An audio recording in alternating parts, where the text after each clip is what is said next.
নমস্কার। আজকের আলোচনা ভারতবর্ষের মৌর্য সাম্রাজ্যের উত্থান ও পতনের ক্ষেত্রে এই মৌর্য সাম্রাজ্যের উত্থানে ভারতবর্ষের রাজনৈতিক প্রেক্ষাপটে বা ভারতের ইতিহাসের গুরুত্ব কী মৌর্য সাম্রাজ্যের। ডক্টর রাধাকুমার মুখার্জি মতে মৌর্য সাম্রাজ্যের প্রতিষ্ঠা ভারত ইতিহাসে এক অন্যতম ঘটনা। 150 বছর 324 খ্রিস্টপূর্বাব্দ থেকে 186 খ্রিস্টপূর্বাব্দ ব্যাপী মৌর্য শাসন ভারতের রাজনৈতিক, সামাজিক, ধর্মীয় এবং সাংস্কৃতিক ইতিহাসে এক গৌরবজনক অধ্যায়। এই যুগ ভারত ইতিহাসে এক নবযুগের সূচনা করেছিল।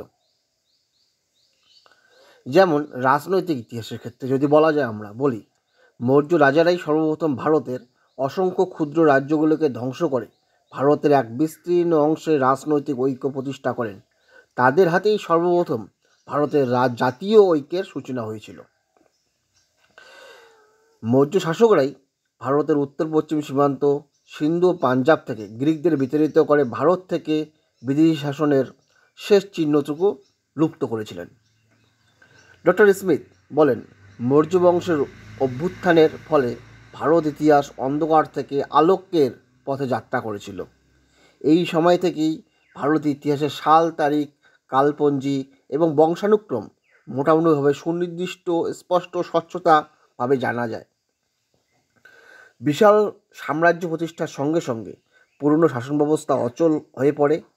মৌর্য শাসকরাই সর্বপ্রথম ভারতে একটি সুসংহত কেন্দ্রীয় এবং প্রাদেশিক শাসন ব্যবস্থা সূচনা করে শাসনতান্ত্রিক দিক থেকে ভারতকে ঐক্যবদ্ধ করেছিল। রাজনৈতিক ও প্রশাসনিক দিক থেকে ভারত ঐক্যবদ্ধ হয় প্রয়োজন অনুসারে কিছু কিছু পরিবর্তন সহ। মূলত এই শাসন ব্যবস্থাই দীর্ঘদিন ভারতে স্থায়ী ছিল। এছাড়া মৌর্য রাজন্যবর্গের চেষ্টায় বৌদ্ধ ধর্ম বিশ্ব ধর্মে পরিণত হয় এবং অহিংসা, শান্তি ও মৈত্রীর প্রতীক হিসাবে ভারত সমগ্র বিশ্বে পরিচিতি লাভ করে। সামাজিক ক্ষেত্রে যে পরিবর্তনগুলো লক্ষ্য করা যায় সেগুলো হচ্ছে, রাষ্ট্র পরিচালনার ক্ষেত্রে পিতৃতান্ত্রিক ভাবাদর্শের প্রবর্তন করে রাজর্ষি অশোক ওয়েলফেয়ার স্টেট বা প্রজা কল্যাণকামী রাষ্ট্র ভাবনার সূচনা করেন।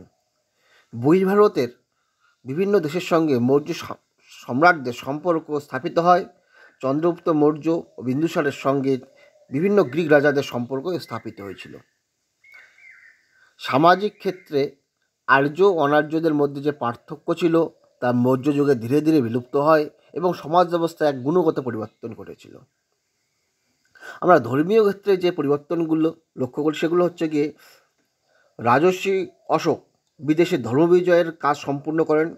এশিয়া, ইউরোপের বিভিন্ন দেশে ধর্মদূত পাঠিয়ে তিনি বিদেশের মাটিতে ভারতীয় সভ্যতা সংস্কৃতির বার্তা পৌঁছে দেন।